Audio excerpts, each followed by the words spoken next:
안녕하세요. 남서방TV 남재현입니다. 오늘은 뱃살 안 찌는 저녁 만찬법에 대해서 좀 얘기를 드릴게요.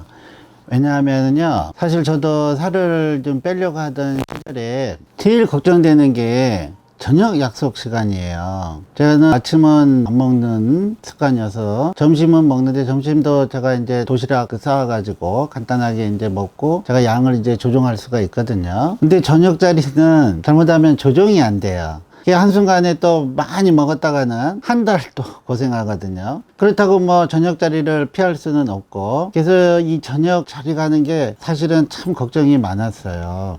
실제로 제가 아는 우리 회장 형님이 있는데, 이분 배가 거의 뭐 임신 7개월이에요. 이분도 뭐 뱃살을 좀 빼야 되겠다 이렇게 뭐 걱정은 하는데, 제가 보니까 이분은 빼기 힘들어요. 왜냐하면 집에서 이제 건강식 아침에 간단하게 이제 먹고 나오고, 이분도 뭐 약속도 많고 뭐 회의도 많고 하니까 점심도 좋은 데 가서 거의 드시겠죠. 그리고 이제 저녁도 매일 약속이 있는데 맛집 같은 데 많이 가서 또 드셔요. 한정식이든 양식이든 뭐 중식이든 대부분 코스 요리 나오는 데 많이 가시잖아요. 이분이 내가 보니까 점심 저녁 자리가 워낙 많고 그런 집에 가서 먹다 보니까 절대 다이어트를 하실 수가 없을 것 같아요. 특히나 이제 이런 코스 요리집은 처음에 스프, 죽 같은 거 아주 영양식으로, 그것도 칼로리 엄청 높아요. 뭐 양송이 스프다, 뭐 크림 스프다, 엄청 높아요. 두 번째 나온 거 전체 요리. 근데 이제 막 배가 고파서 먹으니까 막 먹어요. 이 코스 요리는 시간이 갈수록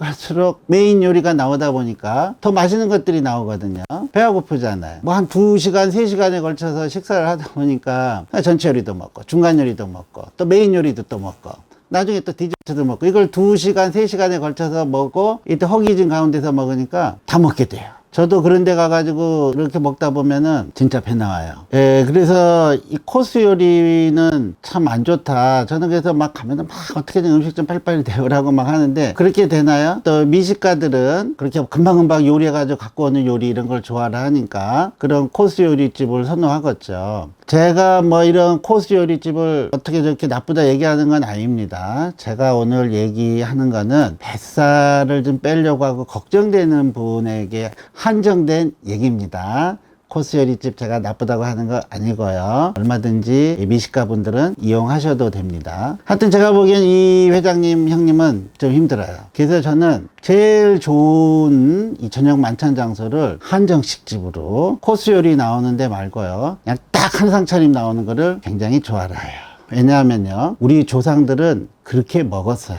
우리 조상분들 사실은 알고 보면 굉장히 좋은 균형된 다이어트 식단, 한상 차림, 저는 아주 좋은 다이어트 식당의 건강 식단이라고 생각을 하는 이유는요, 조상들은 집에서 옛날에 밥 먹을 때도요, 부엌에서 반찬 다 올려가지고 다 차려놓고, 야 얘들아 누구 와가지고 상 들고 가자 해가지고 상 둘이 들고 와가지고 딱 해서 식사를 했어요. 다 차려진 가운데서 우리가 했거든요. 그렇게 한상 차림을 해서 먹으면요, 내가 조정을 할 수가 있어요. 오늘은 너무 고칼로리 음식은 좀 빼고 맛있는 거 내가 좋아하는 것만, 뭐 편식하라는 얘기는 아니고 이렇게 균형되게 좀 골라서 먹을 수가 있거든요. 그래서 저는 이렇게 한상 차려진 이 한정식 식단 제일 좋은 식단이라고 제가 또 제일 좋아를 해요. 우리 한정식 식단에서의 그 신의 한 수는 뭐냐면요, 국과 찌개예요. 우리 한국은 국과 찌개가 없으면은 한상 차림이 안 됩니다. 언제나 국이 있고요, 찌개가 있어요. 국과 이 찌개는 사실은 옛날에 우리가 좀 먹고 살기 힘들었을 때 만들어졌던 음식이에요. 전 세계적으로 국과 찌개가 꼭 따라 나오는 나라가 사실은 별로 없어요. 근데 우리나라는 소고기, 묵고기다, 콩나물고기다, 이 국 많이 먹잖아요. 이 외국에도 국찌개 비슷한 게 있어요. 스튜 같은 거는 근데 거의 건더기 반, 국물 반이에요. 근데 우리는 식구가 10명인데 소고기 묵국 같은 거는 소고기 한 근 들어가지만 한가득 국물이 들어가면서 무 들어가고 뭐 콩나물 들어가고 이렇게 해서 10명이 나눠 먹은 거거든요. 찌개 같은 것도 사실은 고등어 한 마리 사오면은 누구 코에 붙이겠어요. 식구가 10식구인데. 그러니까 고등어 조림 해가지고 내지는 찌개 해가지고 고등어 찌개 하면은 무, 양파, 마늘, 파 이런 걸로 해서 한가득 만들어 가지고 사실 몸통 쌀은 할아버지 드리고 아버지 한 토막 드리고 나머지 이렇게 식구들이 먹은 거거든요. 그래서 우리가 갖고 있는 대부분에 있는 국과 이 찌개는 고칼로리가 아니에요. 이 국물이 근데 지금 생각해 보면은 고칼로리도 아니지만 아주 좋아요. 거기에 갖은 채소나 이 섬유소 이런 것들이 들어가고 또 국물을 이렇게 중간중간에 이렇게 먹으면은 과식을 또 안 하게 되거든요. 그런 의미에서 저는 한정식 식단에서의 국가찌개 지금으로서는 참 좋다고 봐요. 저는 식당 가서도요 무조건 국물이 있는 걸 시킵니다. 그래서 시원하게 먹으면서 약간의 식단의 양을 좀 조정을 하죠. 두 번째 한정식 식단에서의 신의 또 한 수는 뭐냐면요 숟갈과 젓가락이에요. 사실은 지금도 전 세계에 있는 인구의 40%는 손으로 먹는데요. 이 신성한 음식은 손으로 먹어야 된다 해서 꼭 손으로 먹는 인구가 또 40%고 서양인들도 손으로 먹었어요.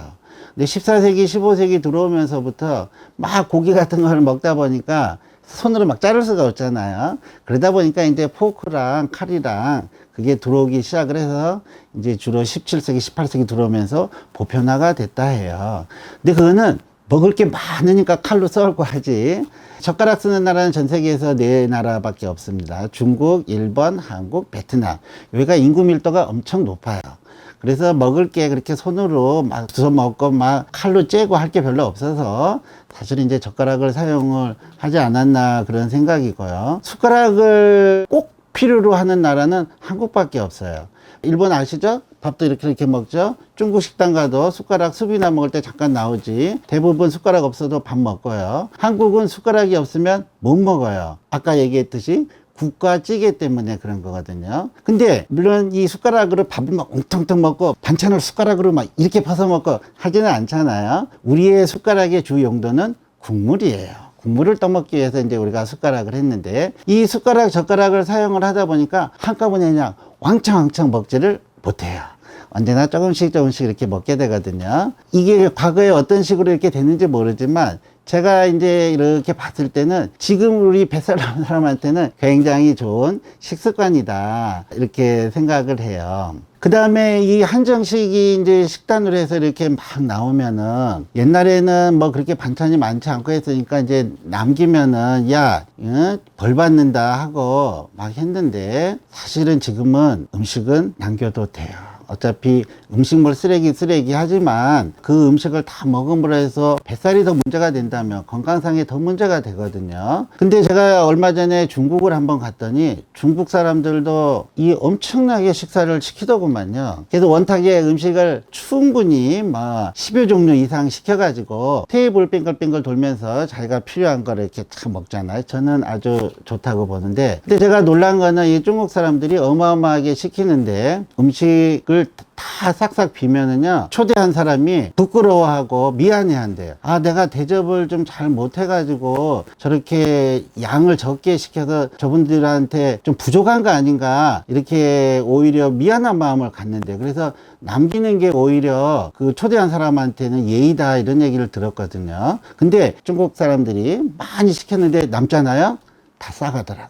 음식점에서 아예 용기를 주기도 하고 집에서 아예 용기를 가져가요. 많이 남은 음식들 뭐 한 거는 싸가서 또 조리해서 드시더라고요. 저도 막 식당 가면 막 이것저것 시키는 거 좋아해요. 이 한정식 한상 차림뿐만 아니라 일품 요리집 가서 먹는 것도 좋아해요. 밑반찬 좀 깔리고 몇 가지 내가 좋아하는 거 막 이렇게 시켜가지고 대여섯 가지 이렇게 해서 이렇게 골라 먹는 거 좋아라 하고요. 그리고 남으면 제가 꼭 싸가요, 사실은.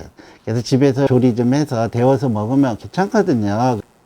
모든 음식을 다 먹으려 하지 마십시오.